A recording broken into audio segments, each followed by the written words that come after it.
Hey, Star Wars fans and Rule of the Galaxy fans, guess what? We're going to have a nice casual intro tonight to the Rule of the Galaxy podcast. Brent, Brent and his hellion dogs are showing up to be a part of the show. You can't plan it out any better. I thought for a moment that we had Mark Anthony Austin back on with us, but we just have Brent and the two hellhounds that he has at his house. I don't say that lightly. I love Brent's dogs. Oh, three dogs, but I love them. Brent said that they're all terrorists. Anyway, it is Joe. We're live. It's Joe in the pilot seat of the Rule the Galaxy podcast. This is episode 221. And if you've been paying attention, if you've been watching, if you've been listening, you've seen this great lineup and these great guests that we've had. I mean, we've had authors, we've had content creators, we've had radio hosts, we've had people who work for StarWars.com all come onto our show recently, and we've had Boba Fett himself, and it's been a fantastic wide array of guests. We were supposed to have a guest tonight. We had some conflicts. We're going to line him back up. And to go along with that guest, I am very excited to say that we have finally locked in the one and only, the first Hera of Star Wars, Vanessa Marshall, who we got to meet at the ICCC. She will be joining us in August, and we're very excited to have her as part of the show. But as Brent and D-Doc and I were just talking pre-show, we've got a lot of things going on. Just the world's crazy. I'll talk about mine in a minute, but the most important thing is to go around and introduce our lovely and talented co-hosts. First of all, the new podcast content creator extraordinaire, Mr. Brent Dykman. Yeah, sure. Extraordinaire is probably the most fitting word.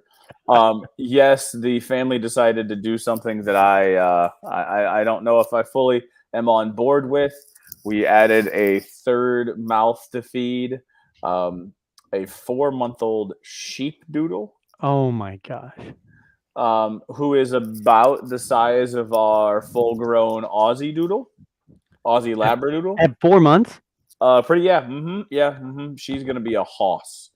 So we added a third dog, and they will be quiet until my daughter decided to walk in the house. So that's what I was trying to take care of there too. Yes, thank you to Hyperspace Heroes. They invited us, myself and one of my content creators, because there is a podcast for them. It's called Indie Garrison or Garrison Talks. It is the Star Wars Legion game that I play. We talked a little bit about it, but I was told explicitly no toy time tonight, so I won't go too much into detail. Joe gave me a stern warning not to talk about toys. Sure. But I will say, Brent, as we follow up on that, a couple different things. One, it is summertime. You're a teacher. Are you enjoying the summer? Well, see, about that is the fact that my school goes to what the Midwest would like to call a balanced calendar. Oh. Most general people like to call that a year-round calendar. Mm-hmm. So tomorrow is it's not the official day, but it is a work day, full day. Get paid for it, stipend rate. But then, starting bright and early, Monday morning, is the first official teacher day of school for me and my district. Yeah, your kids probably don't go back to like mid-September, like mid-August. Yeah, here in good old Indianapolis, there's a lot of schools that are going back in the next week or two. Like early August 1 is usually like a starting time right now. Everything's been pushed to that time. Locally, we like the balanced calendar. People like the fact that you get a spring break, 2-week spring break, you get a 2-week fall break. Whatever. It is what it is. But yeah, we go back early. I think you just made me throw up a little bit in my mouth. So thank you. You say that. You say that, but you're my kids are gone, man. I know, right? You don't even have to worry about it anymore. So why are you throwing up in your mouth? Because this is like one of those things that like society. Back in my day, August was for the teachers. It's society, brother. I feel the downfall of society begins and ends with school not taking a summer break. So I think it needs a summer break. Fall break should be a couple days. Spring break 1 week. This whole 2 week, 2 week, 2 week. No, it's ridiculous. I think it's a joke. D-Doc probably loves it, but you know what? Because he's got 4 and 5-year-olds. But for me, looking back at it, just a joke. Needs to be from Memorial Day to Labor Day. Damn it, and then a week for spring break. That's what you need. So, and so Brent's got 3 dogs, and I will follow up. I listened to the Hyperspace Heroes podcast with Brown Leader, Scruffy. Was it Matt and you, Matt. Brent? Yeah. If you haven't listened to it, if you haven't checked it out, I'm going to give it a thumbs up right here and tell you need to go check it out. And those guys do a great job. They do like we do. They approach shows a little differently. It's not every week with what's happening to this and what's happening to. It's not that. They have fun. I really enjoyed their episode where they had the gentleman who wrote the books for Silo. Yeah, the Silo author. They just had him on. They were talking about it. That was incredible. And then I watched the show right after that, and I thought, holy hell. Great show. I maybe want to check out those books. I don't know, but I started those audiobooks actually because I saw the trailer for the show and thought it looked cool, but I never finished it actually. So I got through an episode of the show, but one thing they said that was cool is like, right, so we're all collectors. Obviously, like I think Scruffy is a hardcore Star Wars collector out of the group. But they were talking about they do like a collecting corner. They just last 10 minutes of their show. It's one of their segments. They were talking about it doesn't have to be just what are you collecting. So obviously we talk Star Wars stuff or whatever. The author was on, and they're like, yeah, he just like I understand that people do that, but so I never was really into collecting. However, when I wrote this when I wrote the books, one of the characters, the Pez dispenser, became kind of a signature calling for one of the characters. And he's like, you know what? Ever since the books have been published, I get Pez dispensers in the mail from fans. So he has a collection of different Pez dispensers. Freaking great. Yeah. That's awesome. That's awesome. Well, congrats. You and I now are both part of the 3-dog club. I have a 3rd dog as well. So it's a different lifestyle, my friend. And I got rid of 3 kids. They're all grown up and moved out, and I have 3 dogs. So that's how it goes. But my man D-Doc still has those 3 kids, and if I'm not mistaken, his youngest just said the word "but" the other day live. So, D-Doc, how you doing? I'm doing good, and I have 3 animals though. I don't have 3 dogs. I have 1 dog and 2 cats. So okay, but one of the cats is probably fat enough to be counted as a dog at this point. I'm actually going to be getting her checked for diabetes soon. The Beatus. Yeah, Liberty right there. She's Liberty Mutual for animals. Big lump on a log. Wow. Yeah, but I'm doing great. I mean, I just got back from Key Largo this week. Yes, I want to hear about that. Get some fishing in. Yeah. Now, here's the thing. Mahi, did you eat it? Did you eat the mahi that you caught? Yes, I did. Hot dog. I'm not a seafood guy. I grew up with my parents not eating it. And that I give them credit for me not opening me up to that world. My wife and her family, huge seafood people. So I've been dipping my toe in the water. I dove in on this trip. I pretty much ate seafood the whole time. It was freaking, the mahi was incredible. I actually might be able to share a picture of, I think I can. I like you and Joe Doc were in there, right? Was Joe Doc in this picture? Is that what Alfie said? I have, Joe was in the one with me. I mean, that was a good sized mahi that you took, that you shared with us in the text string. Dude, it was funny because when they started hitting, we were trolling out in the ocean, and the captain says to us, he's like, the wind is blowing inshore. He's like, you guys smell that? And like, you could kind of smell like a smoky smell in the air. He's like, that's Cuba. They just burn all of their trash there. And you're just like, oh man, that's wild. And he's like, yeah, honestly, he's like, with this wind, we might have a refugee boat blown by us. And we kind of laughed. He's like, I'm not joking. He's like, they're just like rolling up on shore. It's like crazy.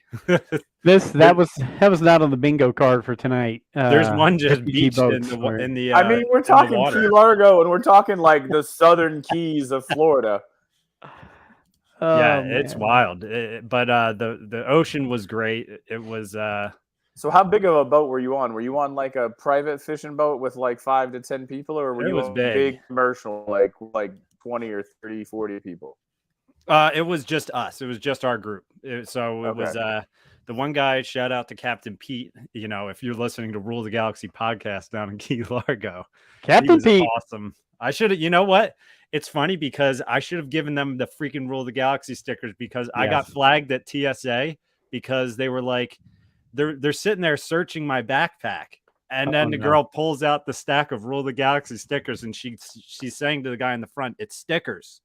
It's stickers," because I still had the stack from the ICCC in my bag. I haven't taken them out. So, oh my gosh. Yeah, we actually flew home. We froze the mahi meat and put them in our carry-ons and flew home with them on the plane. Were Mrs. D-Doc and the other Mrs. D-Doc with you, or was it you and Joe? No, it was a guy's trip actually with my wife's family. So her dad, her uncle, her my brother-in-law, they wanted to plan like a annual fishing trip. They've talked about it for a long time, and it finally happened this year. So I'm a flyer now, man. I used to not want to fly at all, and now I'm like enjoying it.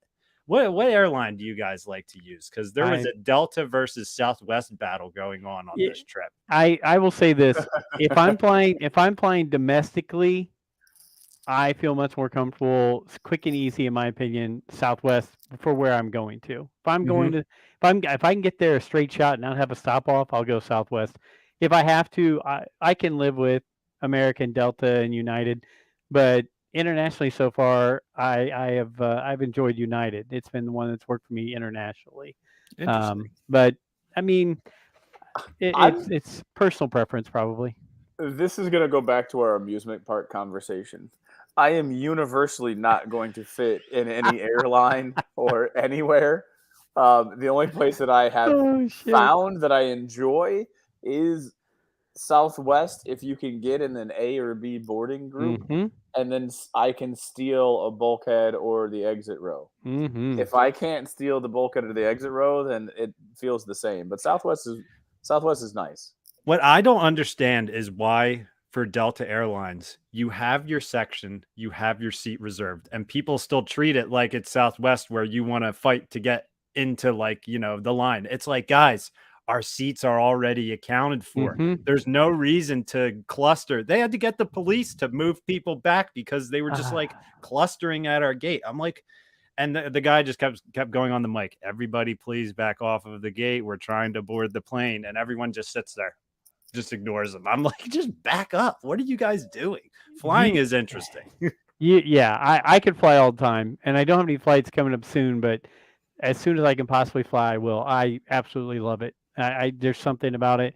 When I was growing up as a little kid, I didn't fly for most of my life. And then at like 30, all of a sudden I had to start flying all the time for work, and now I can't get enough of it. I'd fly for work if I could, but I tell you what, you want to talk about a guy who had just coolness and was just ballsy move. One of my bosses would only fly first class, and when I'd have to go on sales trips and business trips with him, he would always and only buy the front row seat 1A and 1B, and he would sit. He showed me. I mean, I couldn't afford. I can't afford first class all the time on my own. But every time he said, "Hey, I need you to go," or "Do you want to go?" I'd hop on because he would get a seat 1A, 1B. We would sit and wait for the entire plane to load and just chill, have drinks, relax, because we knew we didn't have to worry about Jack because we knew we were going to sit in the very front row right there. And then when we were getting off, first ones to leave. So I was like, dude, I need to get in that kind of a role right there. That was a gangster move. I loved it. So, and Star Wars was involved too. We watched Empire Strikes Back. Me and Joe sat next to each other. We both hit the TV screen at the same time and watched Empire Strikes Back on the flight to Fort Lauderdale. So it was, you know, what's funny? We were hitting a little turbulence, and it's like I'm watching Han Solo in the freaking cockpit of the Millennium Falcon shaking around and everything. And I'm like, this feels like I'm in the movie. It's like a 4D movie, you know? It's great. Well, I love it that at 14 and a half minutes in, we really had a first kind of Star Wars discussion point. Han Solo bouncing around the cockpit. Hey, I don't want Brent to go to sleep because he's got his first day of real work tomorrow. We got to get him pumped up and everything here. So as I said, it's episode 221. We did discuss what we're going to talk about the Ahsoka podcast trailer and kind of go over that and everything like that. I will say this. I know we in our text chain we talked about should we have shows, should we not have shows, because all these people out there are saying you don't want to support this content or this or that or whatever because of strikes and all that stuff. Guys, we're just guys. We're just people who talk. I mean, if somebody's upset that we're having a podcast this week, sorry. And there's the killer dog looking at Brent. He's going to eat him halfway through the show. So you're really missing out if you're not watching on YouTube or Twitter live right now because Brent's got a dog staring him down. But yeah, all that stuff's crazy. Let's just talk. Let's just have fun. I promised no toy talk, but the very first thing I had written down was a toy item, so I'm going to bypass it for Brent because I made a promise to him. No. You can talk your toys, but no, I can't talk mine. I didn't say you could. I just listened to an hour of you talking about your toys. That's true. It was great. Maybe want to buy them and play Legion with you. No, but I don't have the attention span. No, right. Okay, I will just throw this out there. It's not even toy talk. It's finance talk. You know my love for Obi-Wan Kenobi. They have a new Obi-Wan Kenobi character come out, and it's $28 for a 6-inch Black Series. What? Okay, you could. So $28 for a 6-inch Black Series. Guys, I'm kind of getting out of the spending for Black Series. It just doesn't make sense. $28 for a figure. That's my only thing. That's all I wanted to say. I'm done with it. Well, you say that it's $28 for a figure. You can't go to a fast food restaurant now and not spend $12 to $13 for one meal for one person. You're correct. So it's not just that the toys are going up. Life's more expensive. And Dave, you got to put this comment up because it's fantastic. I'm laughing. I know. I know you are. And we're all laughing at it. And, that's your brother. That's my brother. Yeah. Oh, yeah. Oh, that's your brother. Okay. I was thinking it might be the real Dave Jones. He would have been the real Dave Jones. I was thinking it was the Georgia Mafia. He's not going to eat another vegetable until the writers get paid. That. Why can't we talk about... okay, I understand it's kind of facetiousness but the world moves on. Yeah. Things move on. Entertainment's going to move on in some way, shape, or form. And I'll tell you right now, if they're not getting paid, the 12 to the 15 and under crowd doesn't even watch scripted television anymore. No. Mm-mm. My kid will not watch any scripted television shows. She watches stupid YouTube shorts or YouTube. Yep. She's not which is a problem for the writers, right? There are people, and hopefully as the kids get older, they get into the scripted dramas and scripted stuff. But that's where we're coming from. The world is a changing, and we gotta figure it out. That AI can you write you a script? I heard somebody today say, they're worried about these changes. And somebody said, well, the train industry didn't really, that went bye-bye when people had cars, right? The horse and buggy got taken away, right? I mean, where were the people? Life changes. Things happen. Different things replace different things. You're exactly right, Brent. You know why movie numbers go down? Do you know why TV numbers go down? Because half the people are watching YouTube, TikTok, and things like that because their attention span's shorter.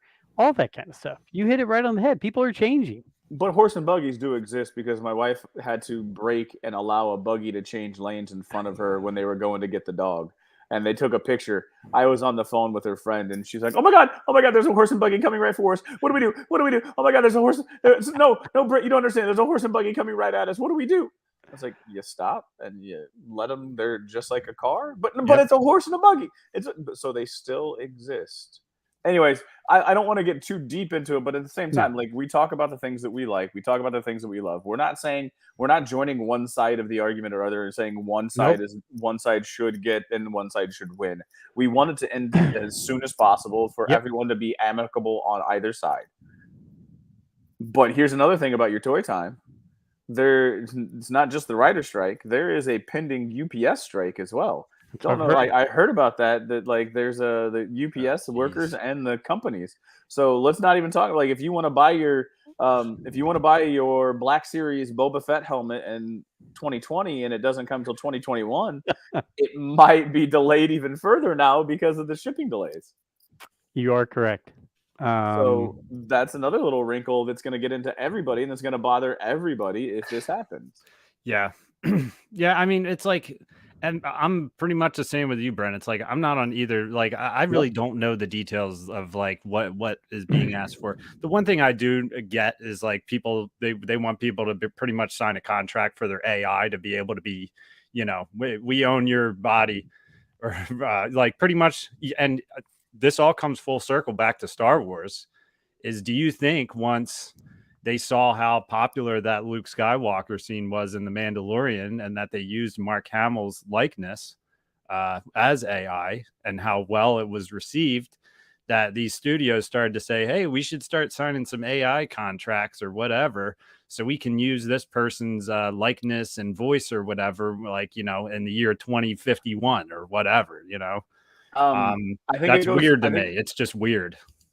It goes back even further than that, though, right? Because Peter Cushing and Leia were in Rogue One. Cushing had been long since dead, but they used his likeness to generate an AI quality. So they had to get the rights or somehow figure out a way to make that work. I think it's also like I'm a huge fan of some sci-fi horror stuff in Black Mirror. So if anybody watches the Netflix stuff, Black Mirror, there is a AI generated. So they just created another 5 or 6 little vignettes. D-Doc, do you know anything about it, Black Mirror? No, I would like to watch it, though. It sounds similar to Twilight Zone. So it's a modern Twilight Zone. It's a modern Twilight Zone. It's a modern take on what technology could possibly do. And it creates alternate realities based upon some sort of spin of alternate reality or technology. One of which is it is a person whose life is on television. It's like they completely take because you signed up to be on Netflix, they could take because I signed the contract for Netflix, written deep in their bylaws, they can generate AI and they can then create a show based upon me. And it's like a word for word what your life is like. They're stealing your life because they can do that and record it from all the cameras. And then they post the show up as it's happening. So like, yeah, that's a fetched take on it. But at the same time, I talked to a guy who works for the local paper, the Indianapolis Star, and there's already, you can have an AI bot write the ad copy, then you put it through another AI bot to make it sound more human, and then you put it through another AI bot, and you have a completely auto-generated ad copy that you put into your without having a human do anything. Wow. Until I see a robot plunge a toilet, that's when I'm going to start getting worried. So certain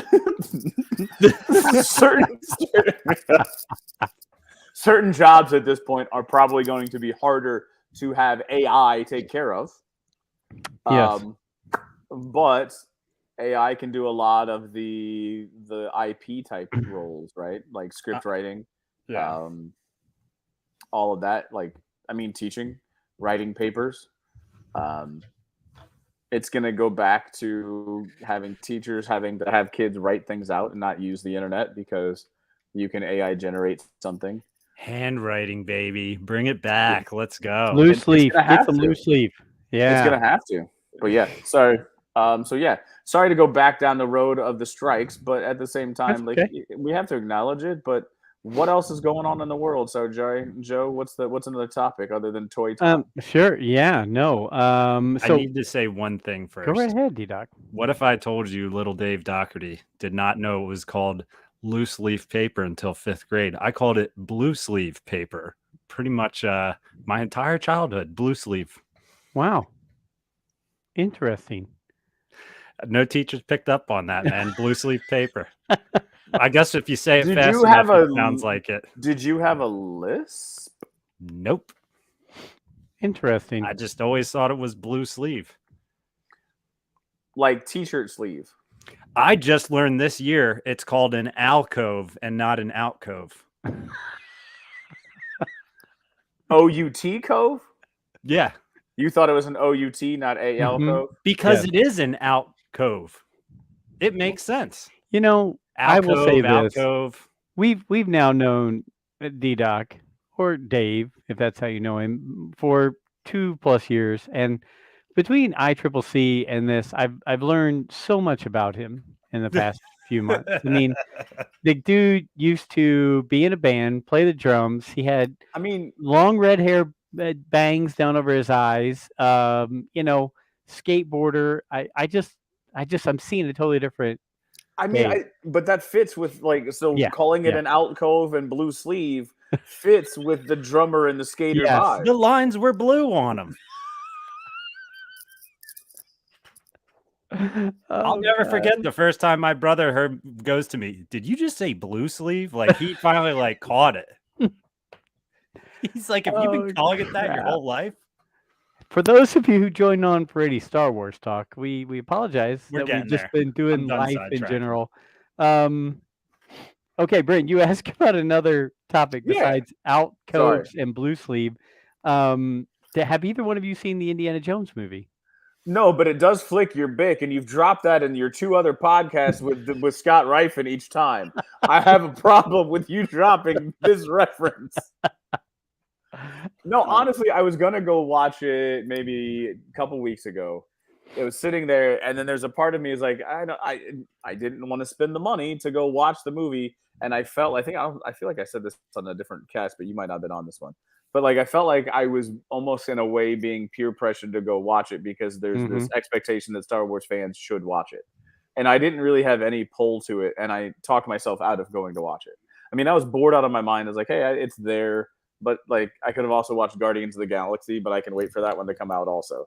So I kind of talked myself out of it. I've listened to all the reviews. It's not going to spoil anything for me. Yeah, no, but no, I haven't actually seen it. Yeah, I'm hoping to catch it before it's out of theaters. I just honestly, since it's come out, I told my little guy we would go see it just because he likes Indiana Jones. He thinks he's cool, and I would love to take him to see it if it is the last Indiana Jones movie that'll hit theaters. So I would like to go and see it before it's done its run. So I need to get there soon, honestly, because it seems like movies are in theaters for a blink and then they're out. So, I mean, there's a lot of good stuff coming out right now. I want to see Oppenheimer too. I'm locked into seeing that movie. I will be in the theater for that. Their movies are in for a blink. You're right. At the same time, they show up on social medias. Or not social medias, they show up on streaming just as quickly, right? And I think that's a problem too. There needs to be a weight demand that. Oh man, I wanted to go see that. Create a demand. They don't allow the demand to be brought up, and just they leave them in for quick, and then we'll just ship it off to the subscription service. Agreed 100%. And I did enjoy it, as you guys heard, with me talking to Mark Newbold and Scott Rifen. It's a fun, entertaining movie. You're exactly right, though. And Brett, you actually just brought up one of the next topics I was going to bring up, and it is we're not creating going to the theater, going to the movies. Those things were events, right? It was an event to go spend an evening and buy your popcorn and your drinks and your juji fruits or whatever you're going to buy. We're not doing that anymore with movies, with the cinema. Is it time to make it to where less Star Wars is better Star Wars and we eventize Star Wars? Is it good to be back to where we're anticipating, we're waiting, we're having those debates for 3 years between movies and building up and making time for them to grow and have a good script put together instead of it being well, you know what? Iger said we got to make this much money this fast. Let's go, pop them out. Let's go. Is it better to make it? Would you guys prefer less Star Wars? Would it be better? Or more Star Wars? Would that be better? I would say I think less is better, actually. I love it. I love when we have it. But, yeah, I think that anticipation and having it be special when you see it and exciting, I think, because I mean that was the feeling I had when I saw Force Awakens. Like it was like, man, I haven't felt this for a long time, like the anticipation of going to a theater and seeing a Star Wars movie. And I mean, I definitely have that build up now, and it technically hasn't even been that long. Like that's the crazy part. Like, I mean, I know it's been a couple years, but for waiting between Return of the Jedi and Episode 1 must have been a hell of a wait. Honestly, I don't want to wait that long, but I think a good 5 years. I don't think that's a terrible thing. I know that you want to make the money off of your IP, but I mean, haven't they probably made it already with that trilogy that they put out? I don't mind waiting and doing it right. I have no problem with that as long as you choose the right story. Okay, Brian, how about you? Yeah, yes, it should be it should be slower. I think there should be some sort of build to it. I like the fact that we've been getting things. I like the idea of having the serial television shows. I like the idea that there is something on Disney Plus to bring us back. But it should be slower. I don't know. Like, yeah, is there a rush to get content out so the content is not as good? Is there I don't know, like where do we go? But at the same time, I also don't like the fact that the insider culture makes it seem like this one's coming. Oh, get your hype ready, and then it doesn't happen. So Right. I do like that there is time in between, but I also like the fact that there should be some silence to allow things to happen, and some secrecy. They try hard, but they still lose at. I don't know.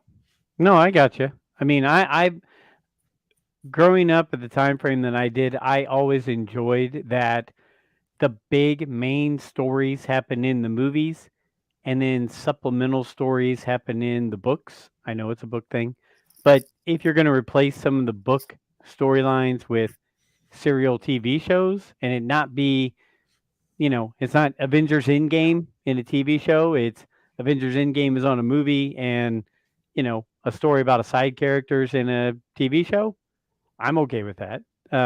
Because it gives you that, oh, I get a little taste, I get a little bit of action related to it, but I'm not so worried that it's the end all be all, right? So I agree. I mean, as much as I love Star Wars, I would think this hasn't killed me to not have movies. I do think it needs to be an event. I do think it needs to be spread out a little bit, instead of all bunched together. What is that question we've got right there? It is French, and it says a question, if you please. Go right ahead, Whisper. Yeah. Send us a question. S'il vous plaît. S'il vous plaît. Oui. See, I'm more of an Italian guy. I don't use s'il vous plaît, but that's what is the line from The Dark Knight? If you live long enough as a hero, what is it? God, no, you live long enough to you can eat, or you die if you live long enough to see yourself become the villain, or you die a hero. Yep. Yeah, and that's what I think happens with some of this. I mean, look at what's happening with Marvel. I mean, Marvel's fans have been turning on it. I've been a fan of Marvel. I wouldn't consider myself a fan of Marvel the way I'm a fan of Star Wars. I wouldn't call myself a fringe fan. I've seen all the movies, watched a decent amount of the shows, know the storylines, but I didn't read all the comics and everything, and I'm not like fully invested into that as much as I am. But it's like, Marvel fans wanted more and more and more and more. They got it, and now it's just like, this thing is stale now at this point. All right. Yeah. We got our question here. Go ahead, pop it up there, D-Doc. Yeah. For those listening only, did Dooku and Grievous know of Sidious's plan during the battle over Coruscant, and was Grievous aware Palpatine was Sidious as Dooku clearly did during his execution? His plan. That's a high level question. That is it's a good question. I don't know. I don't think that Grievous knew that Sidious was also Palpatine. I'll do a little swerve just to try to give some sort of segue into this question. If you talk about little stories that should connect in, Dr. Grievous, my friends, should have some sort of a story. He needs a visual story because I want to know who and where he came from. So I do like that. Do I think that Grievous knew of Sidious's plan? No. I mean, it's pretty simple to me. Grievous was recruited to be a tactician, to be a person who was to get other people to do the work, and he could kick ass if he needed to. He wasn't in on it, and I think if he was, I don't know, that changes a lot, right? Because Sidious, from what I understand, and I am not Alfie, I am not Joe. I don't dig into the early lore, but Sidious only allowed the people he wanted to allow to know who he was. Yeah.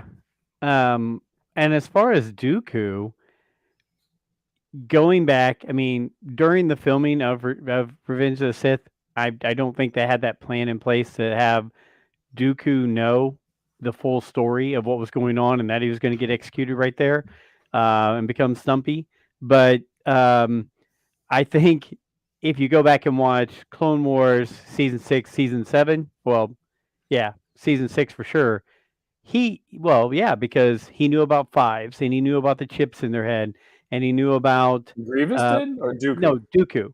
Dooku knew the plan was related to the chips. Dooku knew that the clones had that. Dooku was there to try to help Palpatine / Sidious try to kill off Yoda during Season 6 of the Clone Wars. They joined forces together to try to get him killed during Season 6. So he also tried to kill Yaddle. He also was the one who created and removed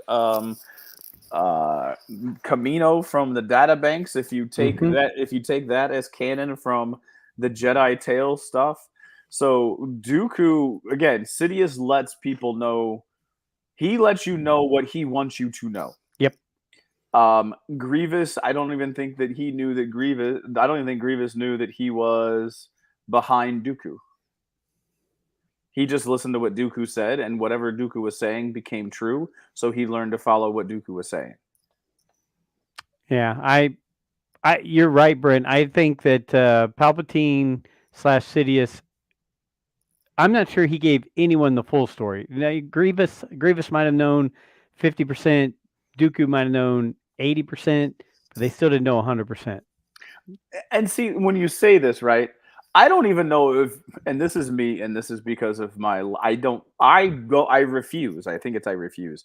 I refuse to think that Palpatine had that much power, right? So I don't even know if Sidious knew what the full plan was. Sidious had ideas of a plan, and he had nuggets and kernels of ideas, and he had to see which one would take him where. Correct. I mean, did he technically ever let anyone fully in, even Vader? I mean, even Vader, he technically was ready for, Luke to take over that role, technically, right? Like he really never let anyone in. He let you in a couple. He would just give you little nuggets and make you feel like he's your boy, but he was not. He never gave 100% to anybody. He kept a lot back for himself. But is that because he already had the plan drawn out, or is that because he was just waiting to see what was happening and he was good and quick on his feet? Well, I think he was constantly creating Plan B and Plan C. Just like Whisper's next question, is it fair to assess Dooku's death to be an opportunistic one? Was his death Sidious Plan B? If so, what was Plan A? Well, I think Plan A was Darth Maul. Darth Maul was his Plan A. It didn't work out. He had to have a Plan B, which if you read the Plagueis novel, Dooku was his Plan B going in the Plagueis novel. And then once he met Anakin and said he's going to have to keep an eye on, him during the end of Phantom Menace, right there he saw his Plan C, and he was grooming him the entire time while he was getting what he needed out of Dooku. And when he saw the opportunity to kill him off and make Anakin take that next step forward into becoming his next apprentice. It was opportunistic, but I don't think Dooku was ever going to be his eventual plan. He wanted young, strong apprentice underneath him that could do all his dirty work while he led from behind. My personal opinion. I don't know. Love it. Okay. Whisper, thank you. Well, I love it's nice to get live questions like that. You mentioned Batman and that stuff right there. Christopher Nolan was in the news talking about his interest or if he'd be interested or what have you in a Star Wars movie. As much as I like the Batman trilogy, and I'm getting ready to watch Oppenheimer, which is Christopher Nolan, correct? I if he's, I mean, this movie has got me really excited. I love the Batman trilogy that he created. I think he could do a great job in Star Wars. I don't know about you guys. What are your guys' thoughts? I mean, this goes to the same thing that John Boyega said. Merci beaucoup, Dorian. So sorry, Dorian is, I believe, you as well. Like, okay, and I'm probably pronouncing it terrible. This goes to the thing that John Boyega said, right? If the right story presents itself at the right time, right? Like, everyone's gonna say yes. No one's gonna say no until they get put into the pressure cooker. They're not gonna say no because they want to be open to the opportunity. So if they actually come to them with an opportunity and the feeler and everything is presented to them, they can say yes or no. But in publicly during interviews, they're going to say yes. No one's gonna be like, you know what? I really wasn't that kind of a guy. No, I don't really want to do a Star Wars. Sure, they're gonna say, yeah, like, I'm open to the idea. That doesn't mean that they're gonna do it. Yeah. That doesn't mean that they're gonna invest the time into it. And then once they get into the screenwriting, into the story group, into Lucasfilms, into where they see the fan base gets, and they dive into where you have 10,000 podcasts that spend 130 hours a week talking about their stories. Yeah. Yep. Agreed. Did Brent lock up? No, I was just because I read Whisper. The comments. Man, I stopped and then I read the comments. It's heartwarming to hear Americans say thank you in French. Sounds like merci beaucoup. Merci beaucoup. Well, us you know. I saw that he did an interview, and I think they asked him, like, would you be interested in directing Star Wars in the future? And I think he said, like, I'm not going to comment on that, because he's been on the record for saying Star Wars was what inspired him to get into film and to become a director. Like, Star Wars was his inspiration. Okay. So like, he's one of those guys where it's like, it's his baby too, just as it is ours. You know what I mean? So it's like, if he was in the driver's seat, I don't know if he wants to be in the driver's seat of it. Sure. I think if you find an actor or a director or a writer or anybody who is in the film industry currently, you would be hard pressed for them to not say that Star Wars influenced them. That is the one thing, and the reason why there are so many people talking about it is because of how many people love it and how influential it was into the movie making industry. Yeah. So I think you name the actor, you name the director, you name the actor. There are things about it that they would love to be a part of. I mean, Jack Black was in it, right? Like, Lizzo was in something with Star Wars, right? Mm-hmm. These are people that I who would have known, but then, like, and everybody's like, well, why is Lizzo in it? Then you hear a story about it, right? And she grew up sitting down watching it with her dad, or what? I didn't read the whole story, but it was something like that she has stuff about it, like, she's into it. So it's hard to find people in society. They are people, fair enough, but it's hard to say, like, anybody in the industry is not influenced by it. So I'm not taking what you're saying, but I'm just saying, like, it's hard. Everyone's going to say that they're influenced by it because it was so groundbreaking. Agreed. And that's why I think it needs to be eventized, if that's a new word. I'll steal that from Mark Newbold, because that's what he was calling it on Panther Tracks. It eventized is Star Wars was that groundbreaking thing. Star Wars was that thing that changed cinema. So let's keep it that way. Let's not make it like everything else. Let's make it a big event to where people get worked up over it over years time. So it takes a lot, though, right? Like, yeah. So Star Wars changed movie making. Jurassic Park changed movie making. I want to say I'm trying to think of whoever did. I don't know. Whenever they went to the flashback, so you show the last part of the movie, and then you show how it led up to that little part of the movie. Tarantino. Whoever started with that, with like the Mhm. high climax in the first 5 minutes of the movie, and then you build up back to that climax. That changed the way in movie making for a long time. It's just Well, you had the Sixth Sense and Usual Suspects where they would get to the end and then they do a recap right at the end the of all the plot things twist. you missed, and yeah. But at some levels, those are all influenced from the "I Am Your Father." Well, Well, hey, we've gotten this far in. We haven't spoken about Ahsoka and the trailer, and I know it came out last week. But Alfie, the book of Alfie, sent me a book of things to comment on it, and I can bring up those and discuss all those. But it's probably pretty good if we walk through it and just talk a little bit about it, and that way maybe some of these comments of his will be a little bit more meaningful. So D-Doc, I don't know if you're able to pull that up or not, but I can, and it's the trailer that was from. This says 9 days ago, if I'm not Yeah. mistaken. That's our Yep. most recent one, right? That is our most recent one. Cool. And we can, Brand, if you see something you want to talk about or stop, say it, and we can let it roll. We can talk about it. Sure. But if we want to stop something, either one of you guys just stop it or say stop, and we'll go from there. But I feel like Whisper is a new listener and doesn't realize the depth of our love for Dooku, and it just makes me happy that somebody came in with a Dooku comment and the Stumpy referring to the Stumpy comment without knowing all of the background. I feel Yes. I could be completely wrong. He could be one of our many listeners, or she could be one of the many listeners that we have. But I just like the fact that it came in with a Dooku and our love of the suave, sophisticated, elegant man that he is. Hey, Dooku was one of the first Black Series figures I ever bought. That's why he's right on the shelf behind me over here. I mean, he's one of my favorite figures I have. I love the figure. And I met him in person at ICC Con last year, and it was amazing. He was there? Yeah, there was a super good cosplayer. It was super good. There was a super good cosplayer of him.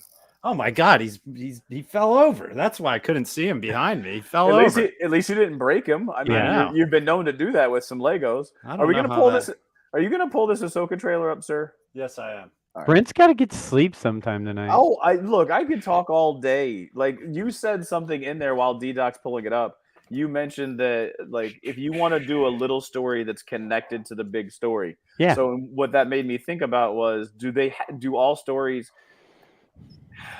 have to be connected? No. Have to be within the world, or it can be a completely new story, right? Well, look at Visions. I mean, while they haven't been super popular, there's a lot of people who really like them, but they're fun little stories, right? They're just in that realm. And I'm fine with stories being in that realm. That's what I grew up with the comics and with the books and everything.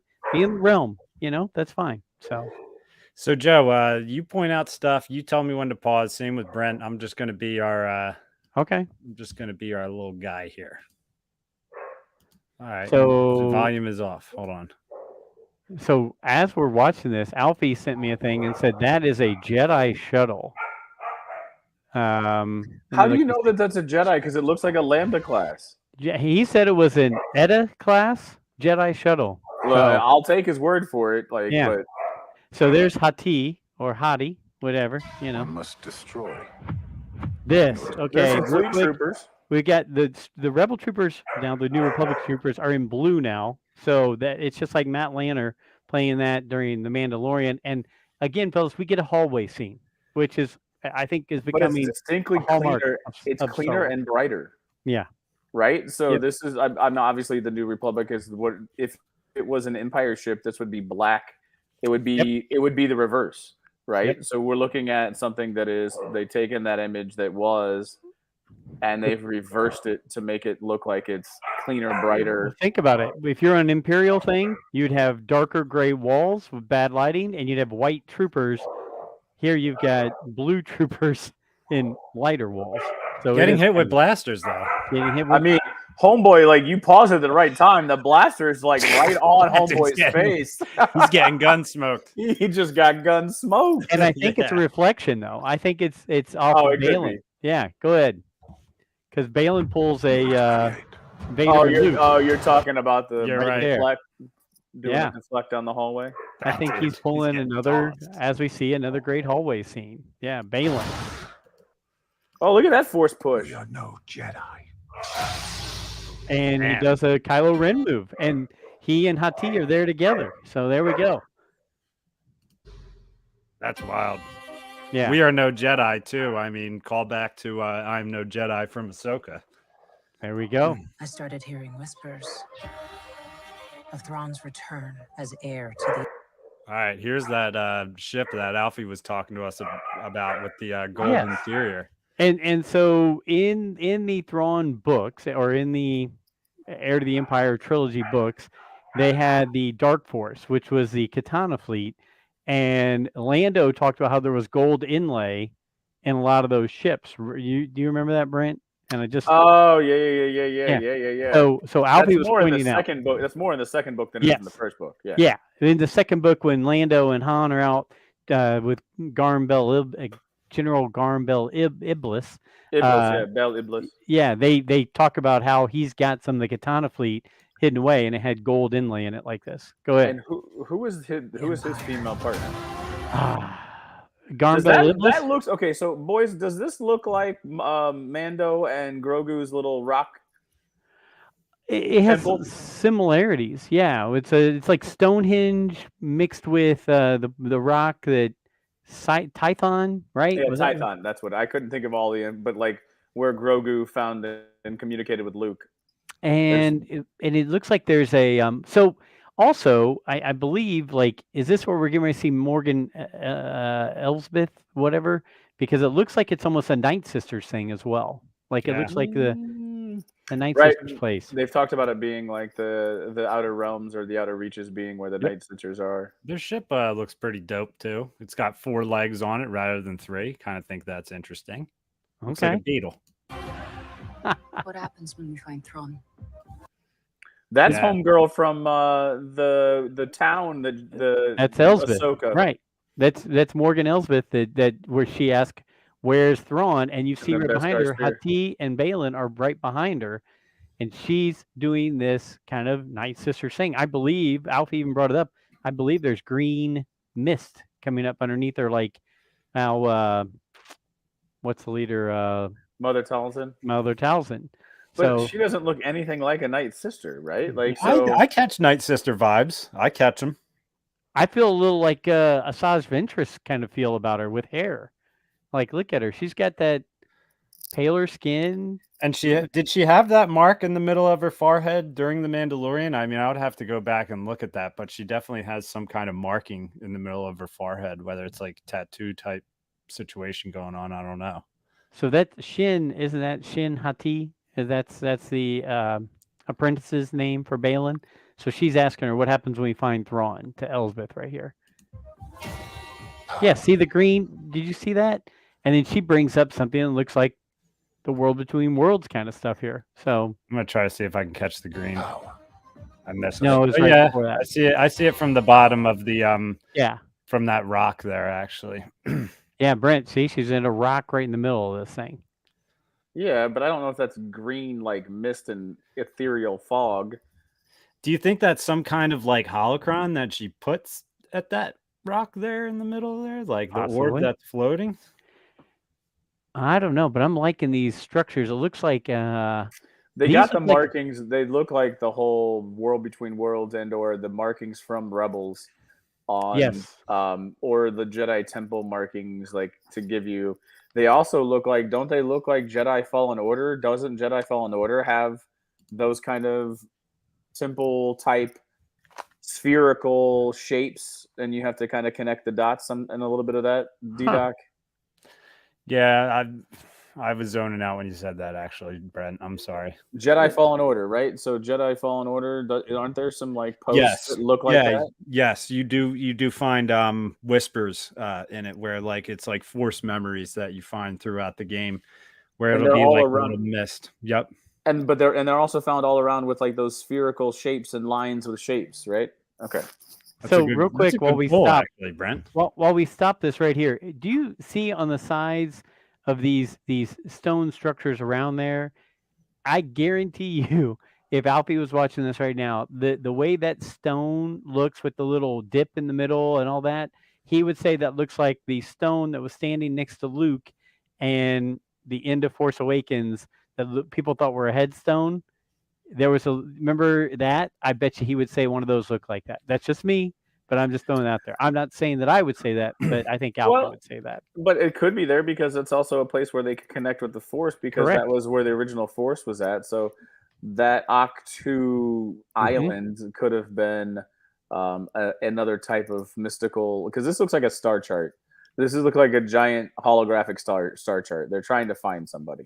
They almost have the shape of a silhouette of Ahsoka too. If you look at the top of them, it almost looks like a shadow of her. Technically, I don't know if that has anything to do with that, but and when Hati asks about what do we do or what do we get when we find Thrawn, Balin says power such as you've never dreamed.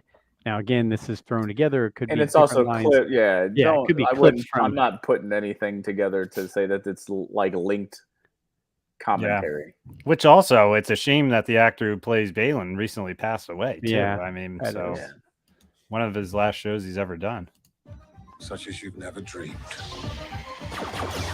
Okay, here she is going into another. Look like was that Homegirl? That was Homegirl from Andor. No, it's not. Never mind. Yeah, I don't know who that is, but it looks like a commander on a New Republic ship. Looks Do like you think that's New Republic?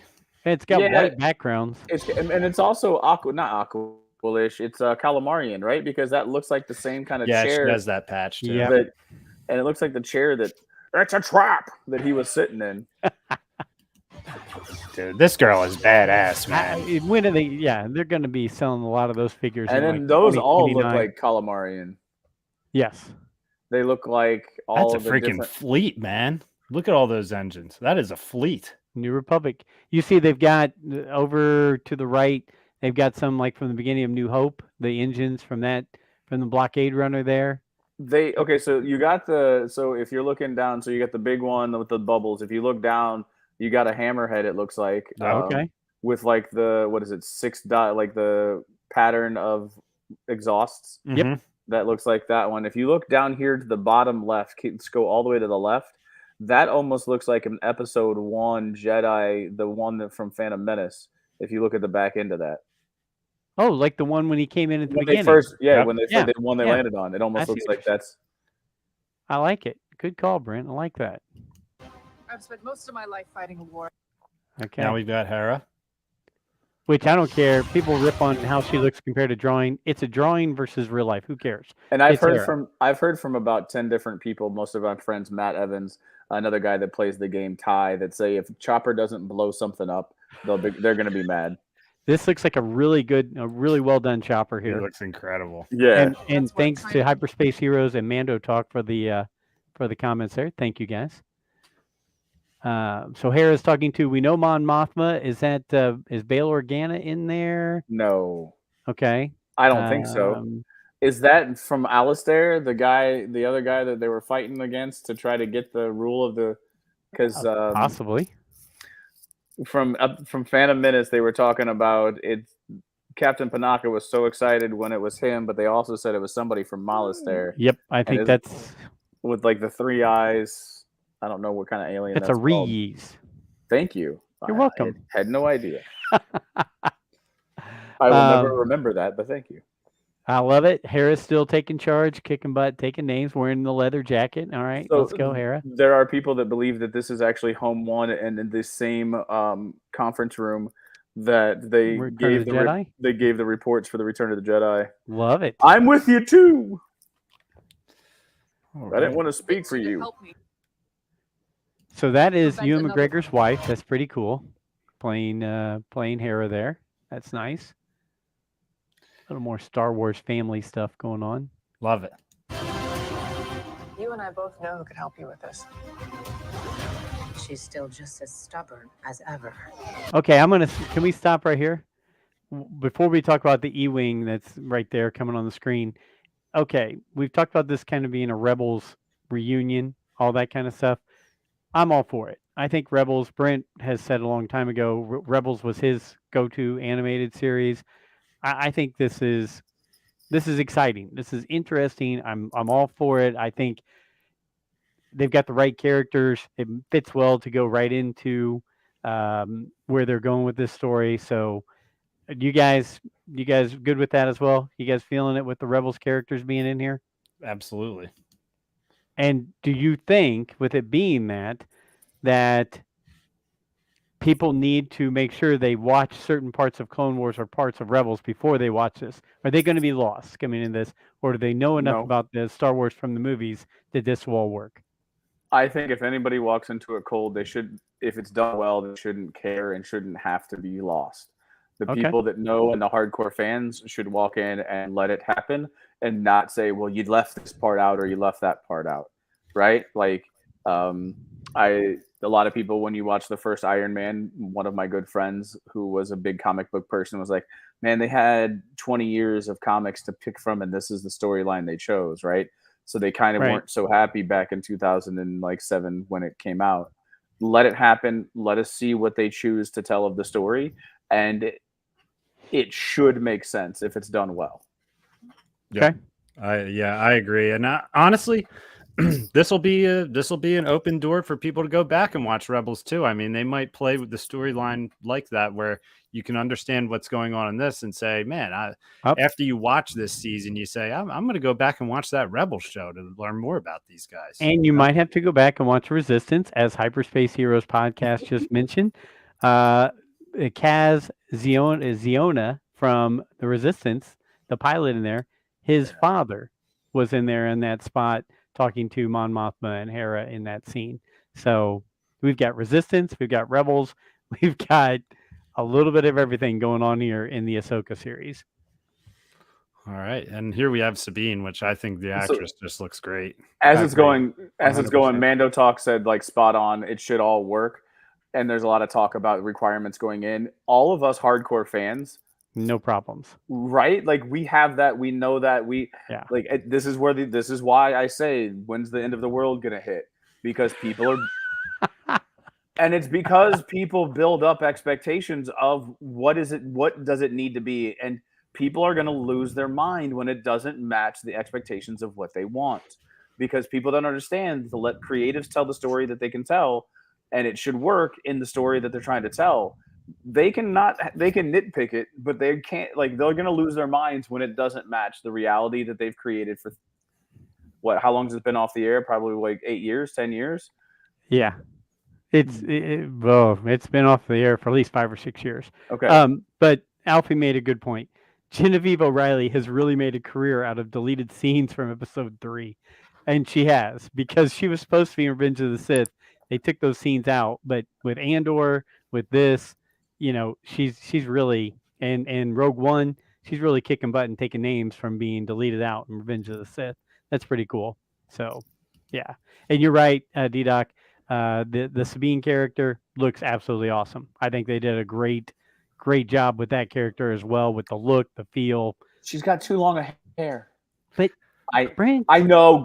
There's time. There's time. I wanted to make the comment though. Okay.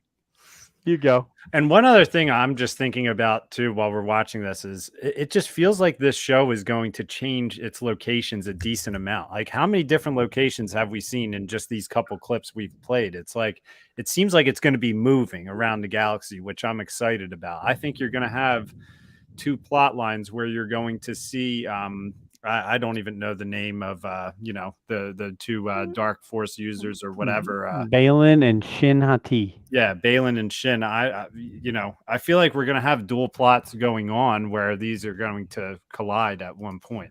Yeah, but what the question is, are they going to collide in episode 4 or are they going to collide in episode 7? Because if they don't collide in episode 3, 4, again, people are going to lose their crap. Yes.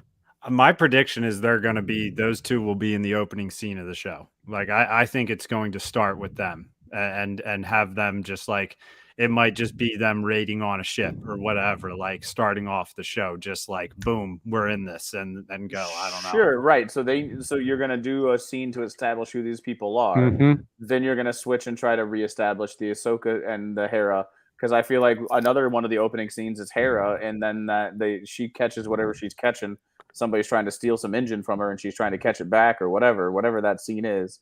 I feel like that may be another opening scene to establish that storyline. But again, you're gonna, like you said, you're gonna have parallel storylines, and I agree. I think you can see that, right? So you'll have your Thrawn and dark side, and then you're gonna have your Sabine Ahsoka side, and they're gonna move towards each other. But when do they intersect? It's basically a race to Thrawn, right?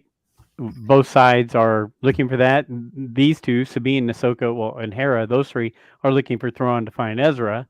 Those other two and Morgan Elsbeth are racing to get to Thrawn to get power and bring him back in to lead in the Empire. Hyperspace Heroes, great comment. People will probably get the most nitpicky over Thrawn, comparing EU Thrawn to this version of Thrawn. Yeah, I mean, there's a good chance of that. But, I wasn't sure if I could really jump right into Rosario Dawson playing Ahsoka, because let's face it, for 15 years now, Ashley Eckstein has been the animated version of that. But you know what? I think Rosario's doing a great job. I think she played the character well, and I'm looking to see where it goes. But you're right. There's going to be people flipping because some of the Thrawn fans that is their Star Wars, is Thrawn. Right. So, and you're going to have some Rebel fans. You're going to have some Hera fans, and you've already heard the outlandishness about the Hera fans. You're going to have Sabine fans who are going to hang on every word of what they do and make sure that it lives up to the characterization that they've created. Correct. In themselves, right? Like, they've had time to live with these characters. I think Jessica said it one time too, is like, I've lived with this character. I've created this character. Like, I've spent the time to develop this character the way that I see. And the actors do the same thing, but it may not, again, we create the world because we've read the books, we've seen the stuff. They create it because they read it and they see it, but their interpretation of that person may be different just because of their life experiences and everything else. And Mando Talk, says you're right, Hyperspace Heroes. And Mando Talk says, I need to check myself on that. I think we all do. And I think Brent has been, if you want compliments, I like to give Brent compliments.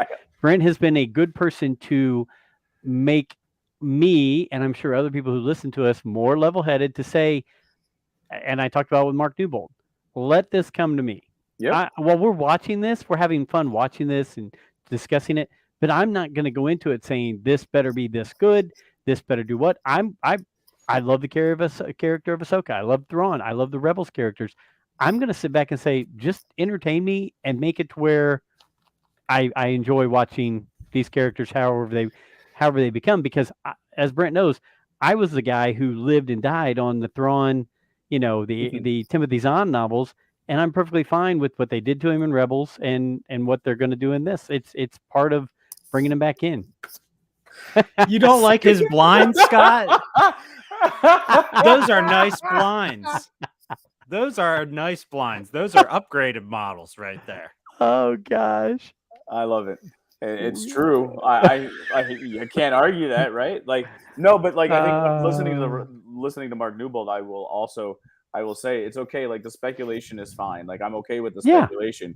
It's the problem I have is when people buy into their own speculation and then they react to it in a negative way and try to spoil the rest of the enjoyment because they can't allow their expectations to be wrong.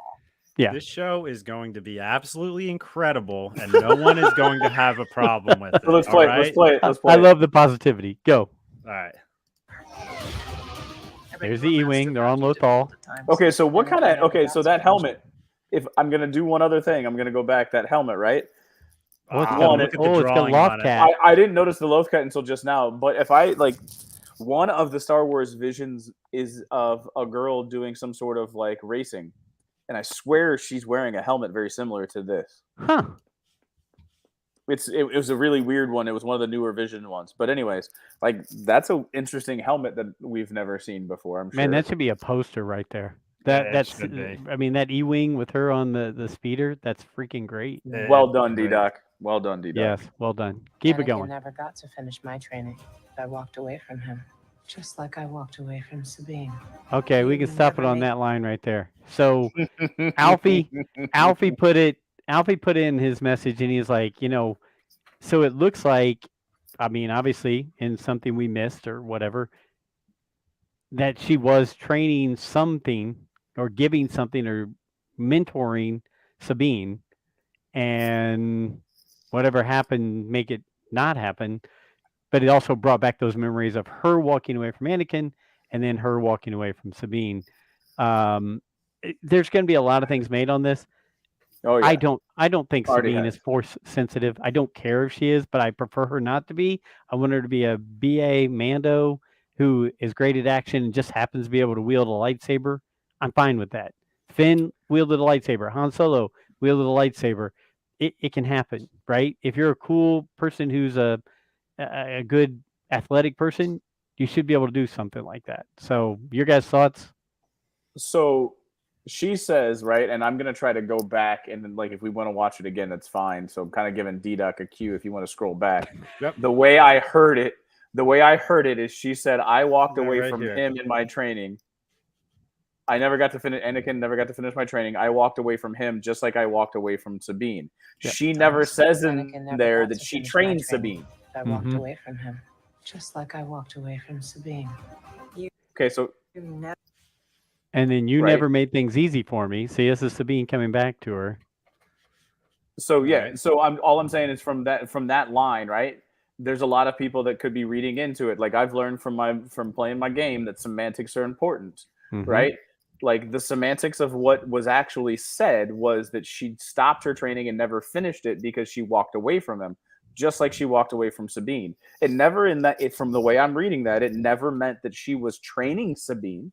She just walked away from Sabine. Correct. Just like she walked away from, she was Fulcrum.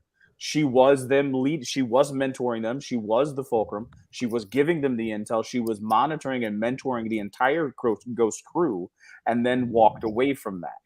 So it doesn't necessarily mean that she was training her to be a Force sensitive. That's just my interpretation. Yeah. That people would heard the one thing and then assumed the other thing without listening to the line itself. I'm perfectly okay with that, and I think it's probably she had to step away and break away from looking for Thrawn and Ezra, which destroyed Sabine more than training her. Does that sound feasible? Like it really broke her Sabine's heart that she kind of walked away from that part of it because she had other things to do. Probably. It's interesting. I don't think she's going to be Force sensitive, honestly, if you ask me, though. I just don't think it's going to happen. I think even the writers could know that would be kind of like a stretch, and it's not necessary. As Joe said, she's badass on her own. Like she doesn't need to be Force sensitive to be able to pop off in this show, Yep. All right. never made things easy for me. Great scene. What kind of freaking droid is that, man? That's a Look at toy that. R2. That's a Kenner, Right, That's so- a throwback to the Kenner R2D2 from the late 70s. These guys never miss, man. They never miss. It's Filoni.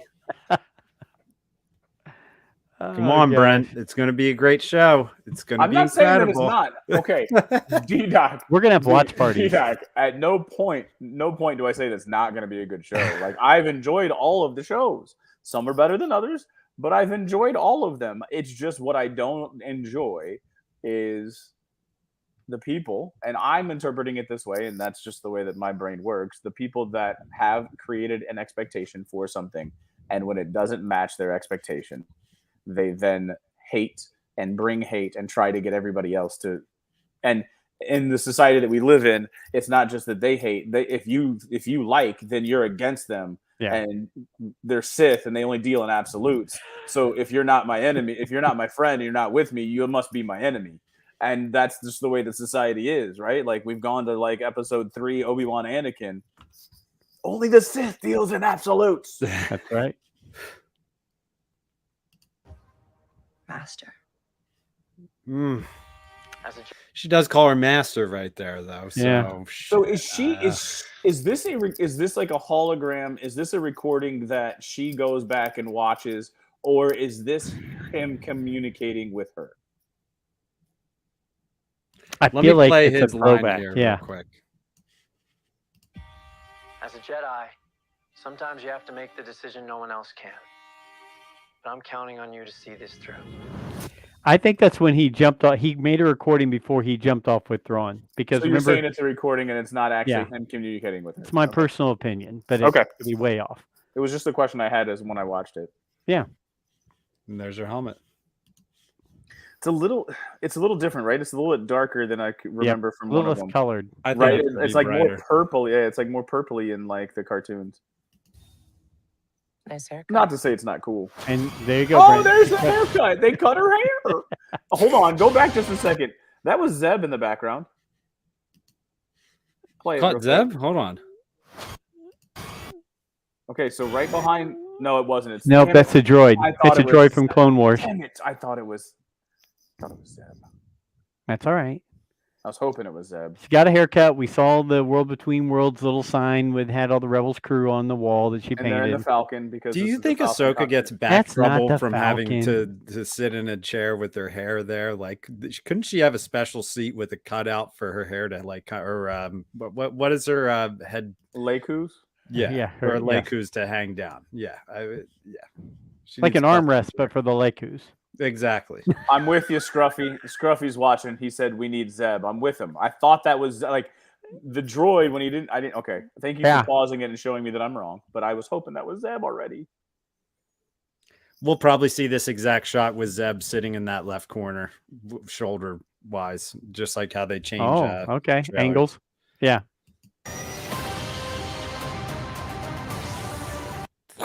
Hold on. Okay, that's a great shot right there of her.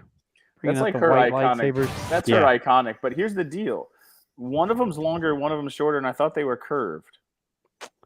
Well, she's changed lightsabers since then. Okay. She's changed lightsabers multiple. Remember, she went to the white in Rebels after she got the Right. blue from Anakin in season 7 of Clone Wars, and then she dropped those down where the ship crashed with the Ahsoka troopers. And if I'm not mistaken, one of those should be like a long blade, and the other one's like a shorter katana blade. Yes.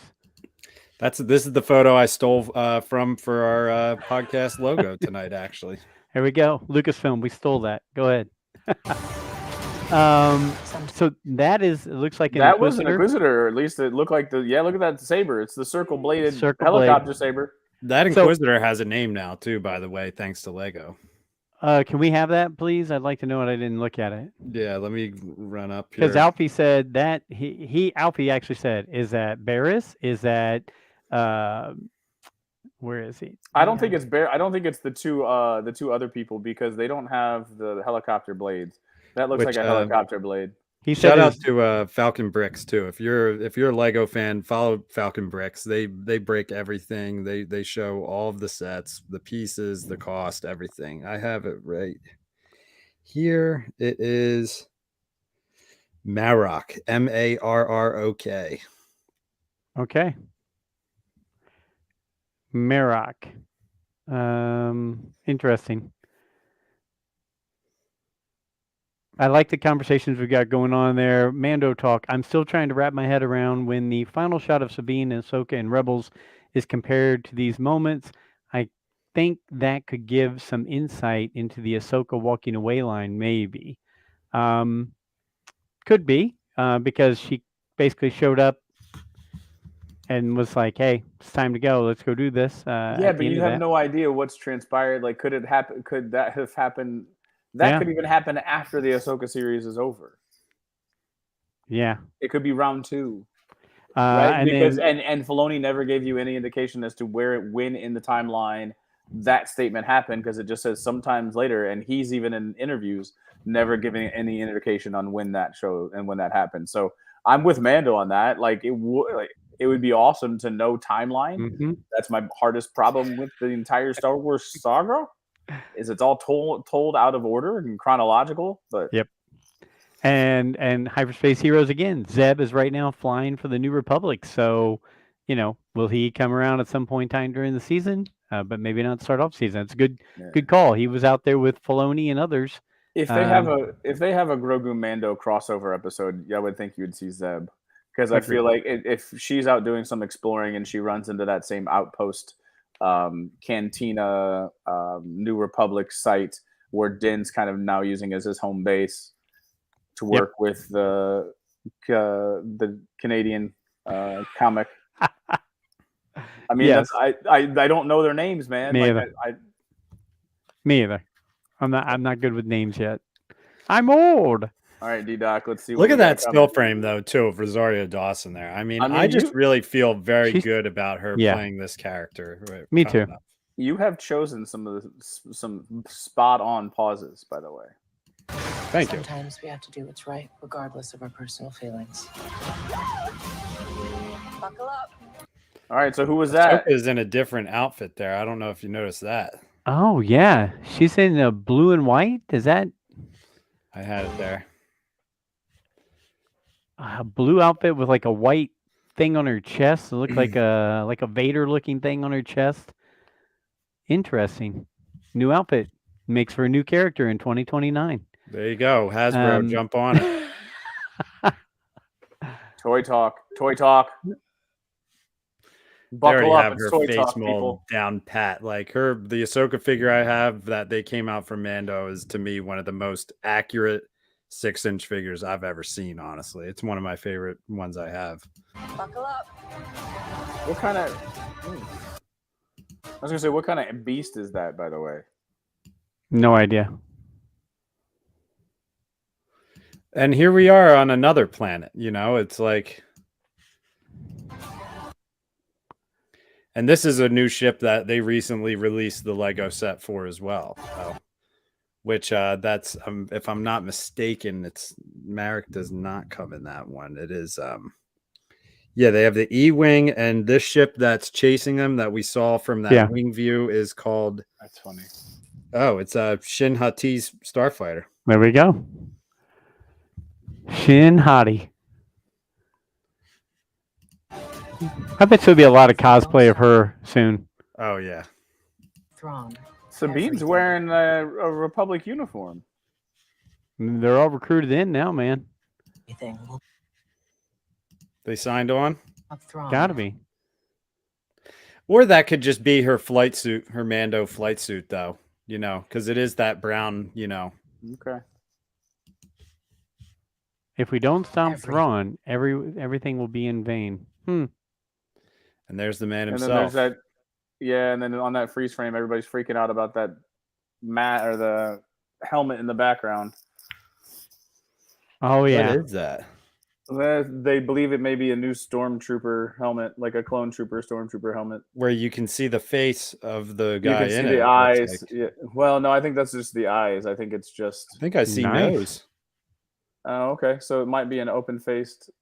It could be just a helmet then. We'll just call that the open-faced roast beef. Yeah. The Manhattan.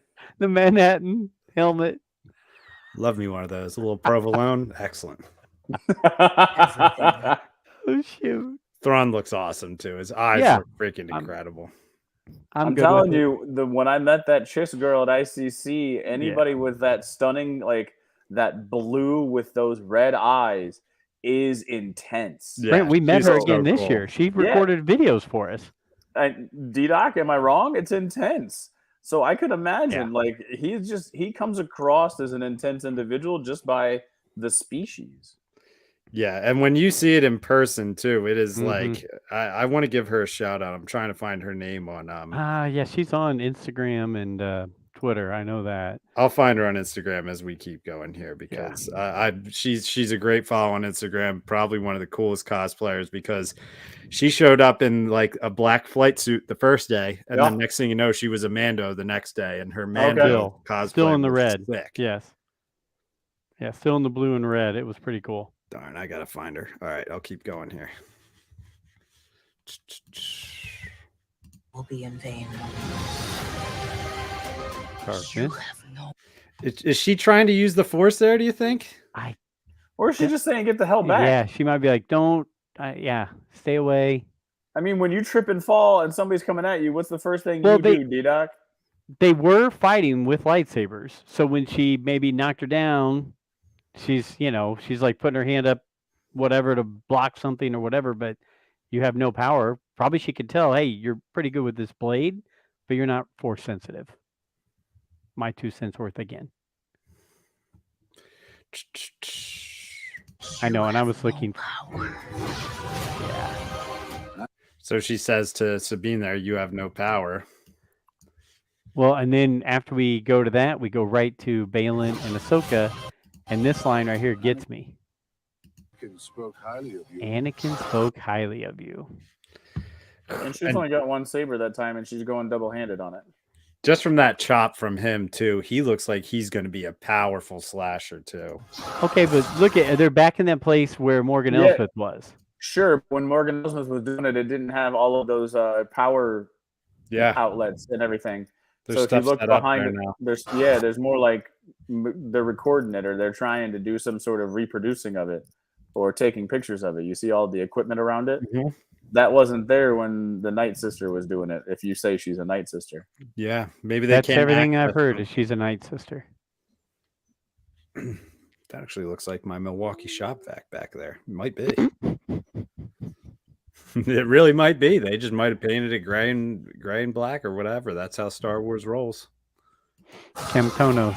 I'm not This ship, Lego just released this one as well.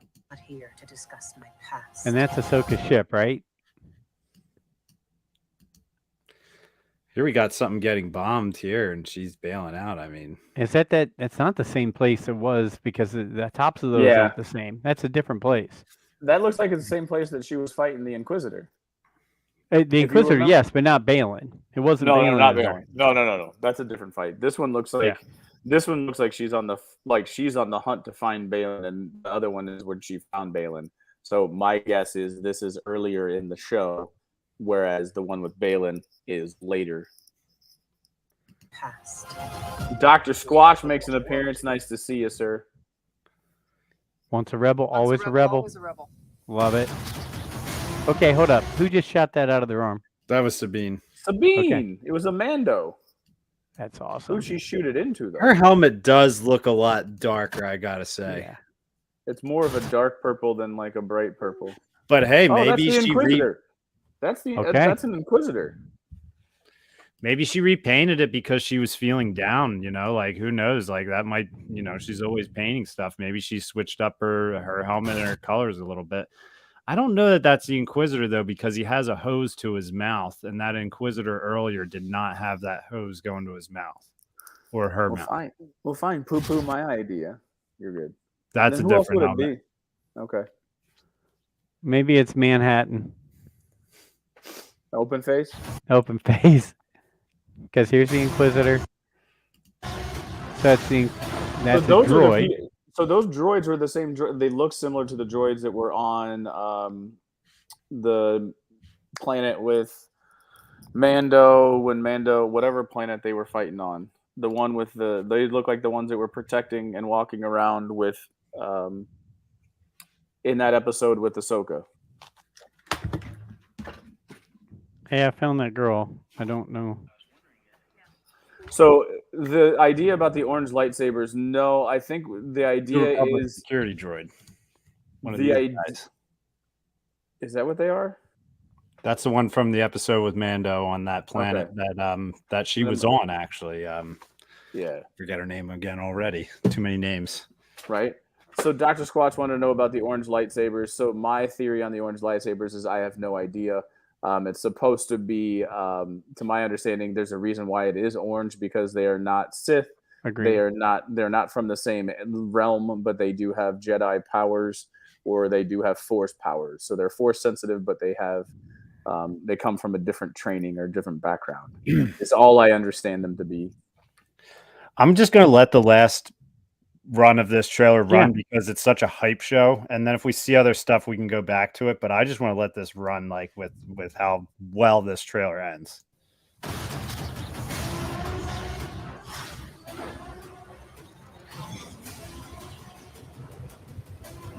I mean, great action. You're telling me that person in the forest wasn't the same one with the spinning split blade that Ahsoka was just fighting? No, it was not. That guy has more of a slotted mask. Even though they're in the forest, See his mask? It almost looks like, what does it look like? His mask looks similar to the guy in Eternals, kind of the big robot thing in Eternals. His Didn't see helmet it. looks pretty similar to that. See, there's a good Yeah, shot. yeah. Right there. Which that helmet looks freaking dope. Looks incredible. And we've got spinning lightsabers. And Ahsoka's running into the fire in this one part right here. Look at that. Yeah, and that looks like the same shuttle that he said was a New Republic shuttle. But It was Alfie said it was a Jedi shuttle from the very beginning. Oh, a Jedi shuttle? Yeah, an ETA class, ETA class. And it could be a definitely different shuttle. Doesn't look like Balin and oh my gosh, what's her name again, Joe? Hit me with her name. Shin Hati. Shin Hati. I just need to think Hati every time. Shin Hati. That's how I remember it. And the person on Instagram who was the female Chiss at ICCC that we have the video of is _lone Mandalorian. So the lone Mandalorian with an underscore between the and lone. The lone Mandalorian. She's great. She's like an awesome cosplayer. Yep. Awesome cosplayer.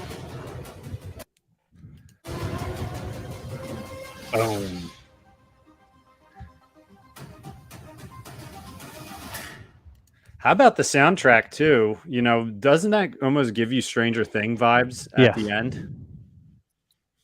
Yeah. I did feel a little Stranger Things going on there. So maybe we'll get a different style Star Wars soundtrack for this show. I haven't actually looked up. I know Brent is not the scores guy, but honestly, to me, a score can make something. I think it helped. Like, look at all of the best movies. What's in common with them? John Williams. It's John Williams. It's not necessarily the score. It's it's the guy. Yeah, it's Star Wars without John Williams. That you know, like a score can make something. That's a conversation for another day. But 80s and 90s sci-fi and movie making isn't the same without John Williams. Yeah, it's totally different. But I will say the one thing that I really enjoyed is the Guardian of the Galaxies movies with Guardians of the Galaxy movies with the soundtracks they have. Their soundtracks have been ripper good. Brandy, you're a fan. That's my jam right there. I mean, that's the beginning of it when Star-Lord was made from Ego and Brandy. Yes, yes. I mean, look, I think we all agree we're in that lull. We're picking and trying to find news here or there. We're having topics to discuss, but seeing this and getting ourselves ramped up and ready to go for Ahsoka is pretty cool. And I think people are going to be looking forward to it. So they're going to do the 2-episode premiere again and then be ending in 6 weeks as opposed to 8 total weeks. So it's 2 months of a show as opposed to trying to make it longer. So they're going to give you 2 hours on the first night. They haven't realized that that's recipe for, I don't know. I feel like that's a recipe for disaster. I don't like it. Yeah, I'm at the point now where besides having the podcast, I'd be ready to binge it. The podcast, it helps to have us, talk about it every week. But I'm really pumped. I want to see the show. So yeah, Kevin Kiner is doing it. Who did the He did Rebels. Yeah, he did Rebels. He did Clone Wars, and he did The Bad Batch. So this is his first live action score that he's doing. So Filoni's sticking with his guys. Yeah, he's good. Scruffy has a countdown clock on, and he said it's only 33 days, 4 hours, 13 minutes, and 13 seconds until the end of the world. So he's letting us know when it'll actually happen. Thank you, Scruffy.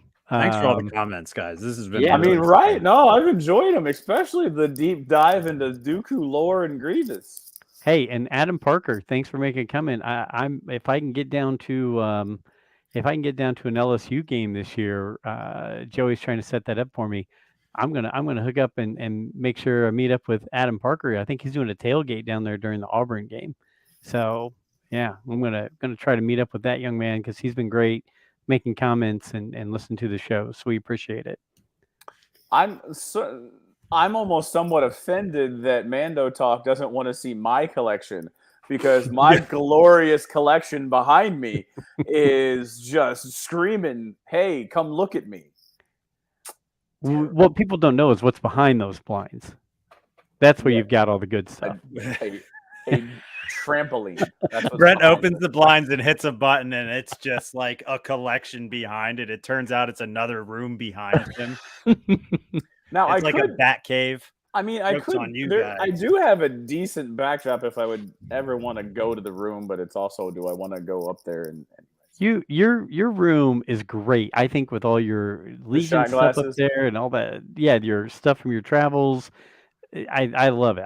You have a great room up there. So we should do a stream one night where Brent's painting, I'm doing a Lego or model or something, and I got some more stuff to paint. I should have. The only problem is there's no great place in the house to have a quiet time, to have me time.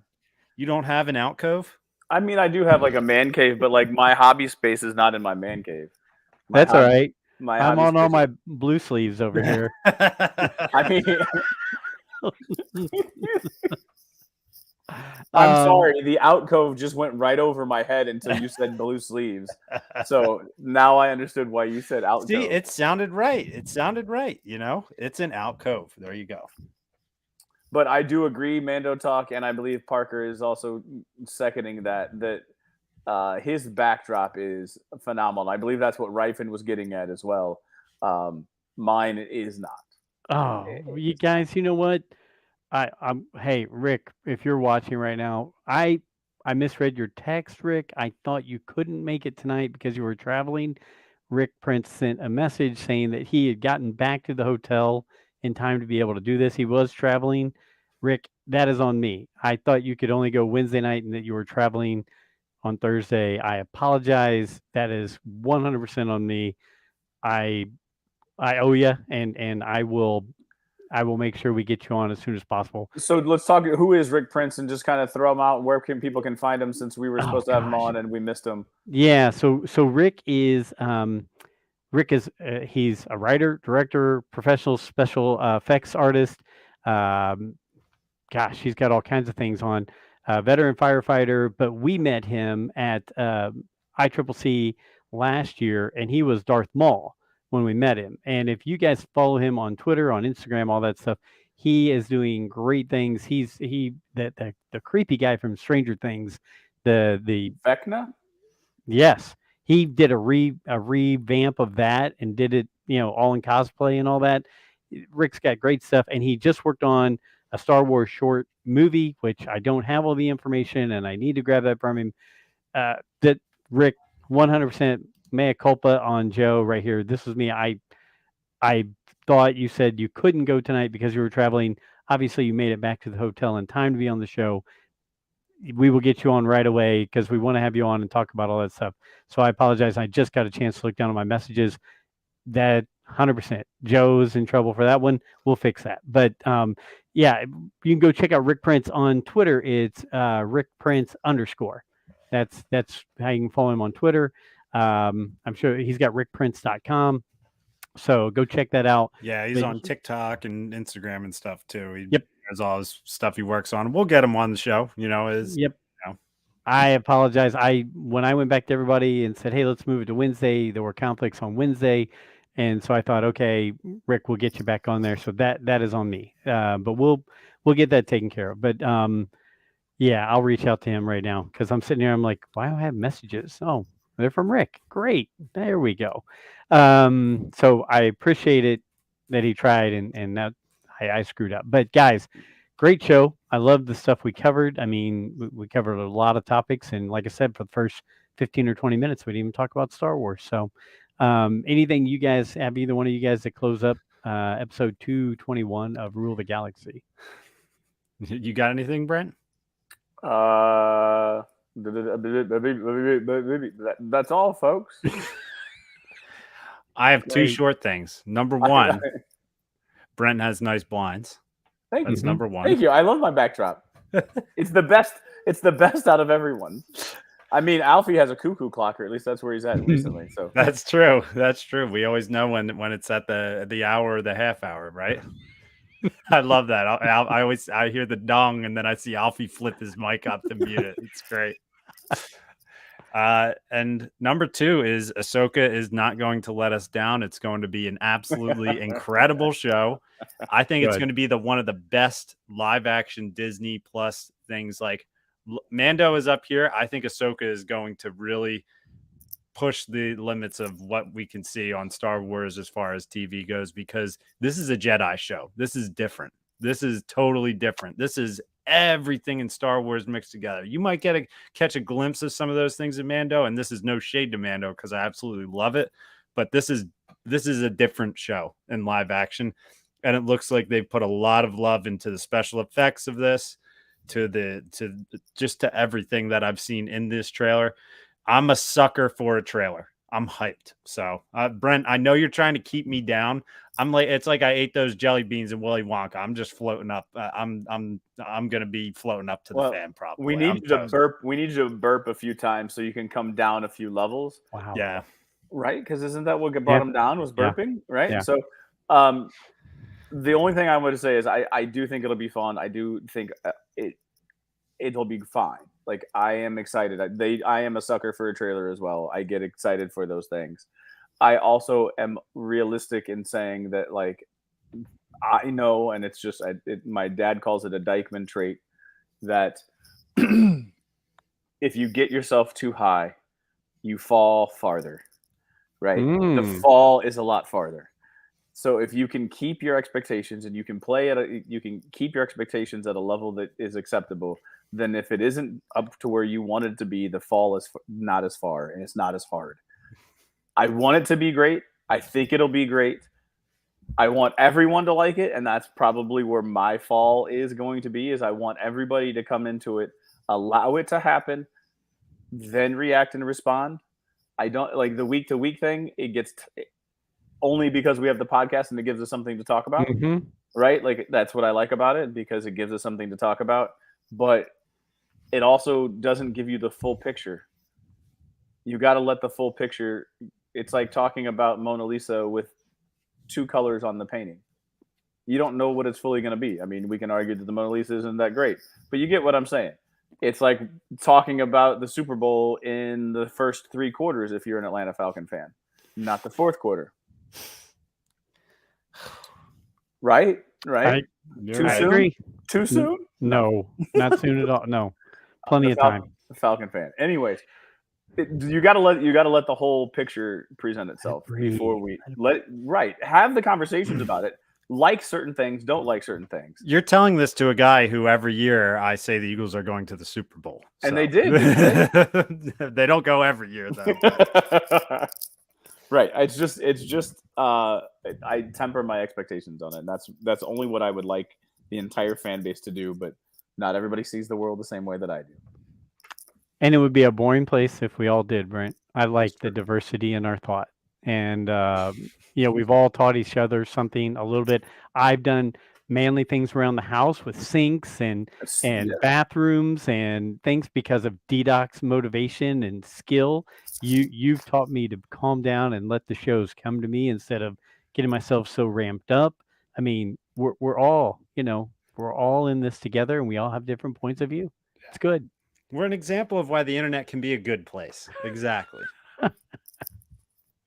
You got to believe, as Ted Lasso would say. You got to believe. So, absolutely. Guys, chapter 221. We're out. We're rolling. Thanks to everybody on the comments and for following along. It was a lot of fun. We will get Rick Prince on right away so I can fix my error. And until next week, may the force be with you.